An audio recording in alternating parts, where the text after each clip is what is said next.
ജീവിതത്തിൽ നമ്മളൊക്കെ അഭിമുഖീകരിക്കുന്നവരാണ് പലതരത്തിലുള്ള കൊടുങ്കാറ്റുകൾ, തിരമാലകൾ. ഒരിക്കലും വിചാരിക്കാതെ വരുന്ന രോഗങ്ങൾ, നാളുകളോളം ബുദ്ധിമുട്ടിക്കുന്ന കടങ്ങൾ, സ്വന്തം വീട്ടിൽ തന്നെ തകർത്ത് കളയുന്ന ബന്ധങ്ങൾ, മനസ്സിൽ ആരോടും പറയാനാകാത്ത ഏകാന്തത, ദുഃഖം, ഭയം, ആകുലത. അപ്പോഴൊക്കെ നമുക്ക് തോന്നാറുണ്ട്, ഒരുപക്ഷെ രക്ഷയില്ല, ഞാൻ മുങ്ങിപ്പോകുന്നു. ഇങ്ങനെയുള്ളൊരു സാഹചര്യത്തിലൂടെ ശിഷ്യന്മാരും കടന്നുപോയി. തിരമാലകൾ വഞ്ചിയിലേക്ക് ആഞ്ഞിടിച്ചു. അവർ കരുതി എല്ലാം അവസാനിച്ചു എന്ന്. പക്ഷെ അവരുടെ ഹൃദയത്തിന്റെ നിലവിളി യേശുവിനെ ഉണർത്തി. യേശുവിന്റെ ഒരു വാക്ക്, ശാന്തമാവുക, അടങ്ങുക, സമാധാനം കടന്നു വരികയാണ്. ഇതുപോലെ നമ്മുടെ ജീവിതത്തിലും നമ്മെ തകർക്കാൻ കടന്നു വരുന്ന കൊടുങ്കാറ്റുകള്, തിരമാലകള്.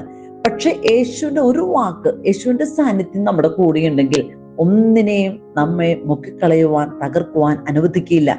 അവന്റെ സാന്നിധ്യം സമാധാനമായിട്ട് കടന്നു വരും. പ്രിയപ്പെട്ടവരെ, ഇന്ന് ഞാനും നിങ്ങൾ നേരിടുന്ന കൊടുങ്കാറ്റ്, തിരമാല, രോഗമാണോ, കുടുംബ പ്രശ്നമാണോ, കടമാണോ, യേശു പറയുകയാണ്, ഭയപ്പെടേണ്ട, ഞാൻ നിന്റെ കൂടെയുണ്ടെന്ന്. വിശ്വസിക്കാം.